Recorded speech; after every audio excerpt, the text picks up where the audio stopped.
अस्सलाम वालेकुम एवरीवन। मेरा नाम मोहम्मद साकिब है और मैं इमरजेंसी मैनेजमेंट के एक मेंबर हूँ। और पिछली वीडियो में हमने हाइपरटेंसिव क्राइसिस को डिस्कस किया था। आज का जो दूसरा केस है वो है हाइपोटेंशन। लेट्स सपोज इमरजेंसी में एक पेशेंट आया। जब हमने उसकी बीपी नापी तो उसकी बीपी 90/60 आ गई, जो अपनी नॉर्मल बीपी वैल्यू से इंतहाई कम है, क्योंकि जो नॉर्मल बीपी वैल्यू होती है वो 120/80 और जो एज पर्सन होते हैं उसमें 130 और 140/100 और 10 भी आता है। इसकी वैल्यू अपनी नॉर्मल ब्लड प्रेशर वैल्यू से इंतहाई कम है। तो सबसे पहले हम इस मरीज को एक फ्लैट सरफेस पर लेटाएंगे। हमारा जो स्टेप 1 है वो है इनिशियल असेसमेंट। हम इनिशियल असेसमेंट कर देंगे उस पेशेंट का। इनिशियल असेसमेंट में क्या होता है? इनिशियल असेसमेंट में हम ABC रूल को फॉलो करेंगे। ABC रूल क्या है? A मीन्स कि हम इसकी एयरवे को चेक करेंगे कि इसकी एयरवे क्लियर है कि नहीं, इसकी एयरवे में कोई एम्बोलिज्म तो नहीं है या कोई ऑब्स्ट्रक्शन तो नहीं है जिसकी वजह से उसको जो है ना हाइपोटेंशन है। दूसरी B मीन्स कि हम उसकी जो ब्रीथिंग रेट है वो देखेंगे कि उसकी जो ब्रीथिंग रेट है वो नॉर्मल है और एबनॉर्मल है। आया ये पेशेंट फोर्स इनहेलेशन लेता है या नॉर्मल इनहेल करता है एयर को। तीसरी हम C को देखेंगे।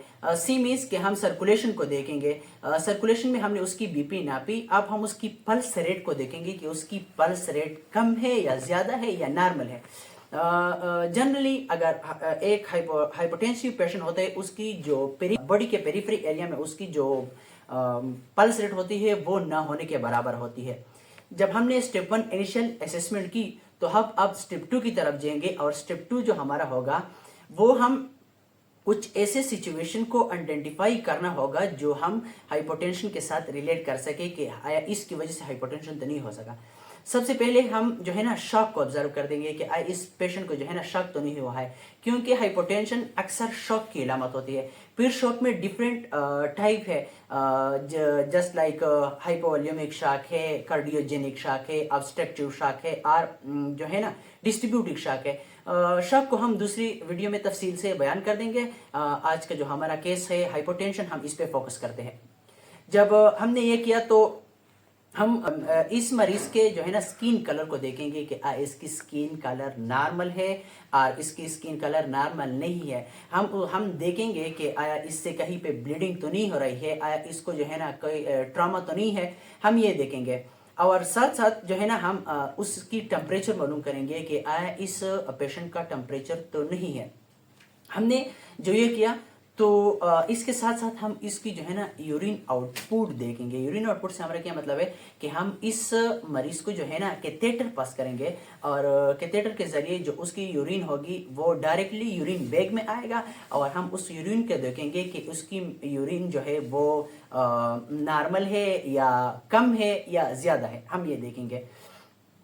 तीसरा स्टेप पे जाएंगे। जो हमारा तीसरा स्टेप है वो हम इस पेशेंट से रिपीटली हिस्ट्री ले लेंगे। अगर ये मरीज कॉन्शियस है तो हम डायरेक्टली उससे हिस्ट्री लेंगे। अगर ये मरीज अनकॉन्शियस है, मतलब कि वो बेहोशी की हालत में है, तो उसके साथ जो रिलेटिव आए हैं हम उससे जल्दी जल्दी से रिपीट हिस्ट्री ले लेंगे। रिपीट हिस्ट्री में हम जो सबसे पहले सवाल पूछते हो ये है कि इसको कोई ट्रामा या कोई ब्लीडिंग तो नहीं है, इसको जो है ना वो शॉर्टनेस ऑफ ब्रीथ या कोई चेस्ट पेन तो नहीं है, इससे हम पूछते हैं कि क्या इसको जो है ना वोमिटिंग और डायरिया तो नहीं है। और चौथा जो हम पूछते हैं वो ये है कि हम उससे पूछेंगे कि क्या अपने घर पर कोई ऐसी दवा तो नहीं खाई है जो एंटी हाइपरटेंसिव हो, मतलब जो ब्लड प्रेशर को इंक्रीज करने से रोके, कोई ऐसी दवा तो नहीं खाई है। हमने ये रिपीट हिस्ट्री ले ली तो अब हम जाएंगे चौथे स्टेप पे। और हमारा जो चौथा स्टेप है वो हम इमीडिएट मैनेजमेंट शुरू करते हैं। जो हमारा फर्स्ट स्टेप होगा वो हमें इसकी पोजीशन को संभालना होगा। हमें इस पेशेंट को ऐसी पोजीशन पर लेटाना होगा जो उसकी पाँव थोड़ी ऊपर और उसके जो सर है वो थोड़ा नीचे।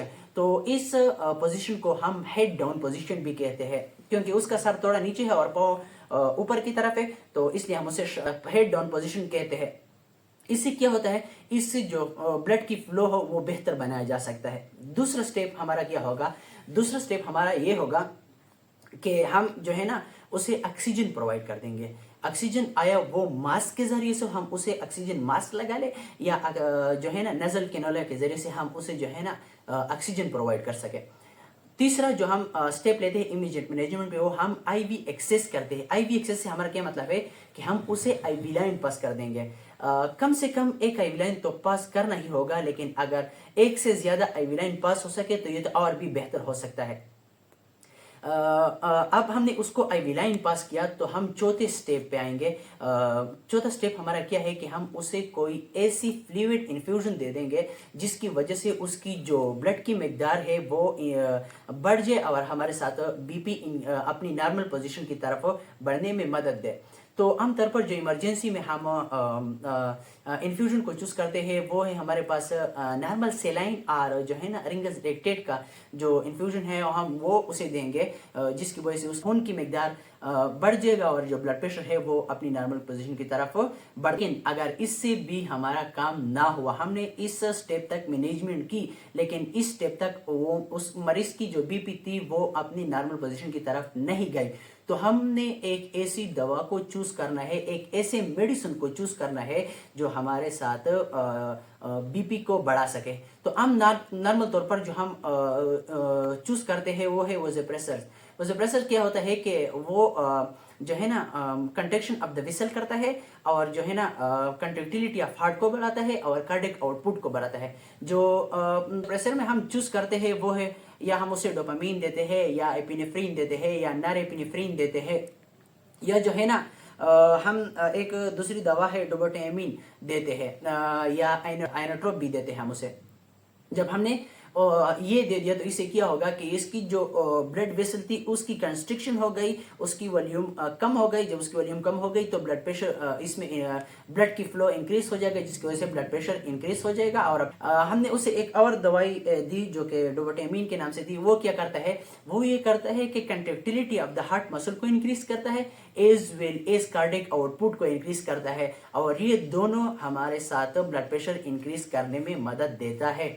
हमने इस स्टेप तक इस मरीज को जो है ना मैनेज किया।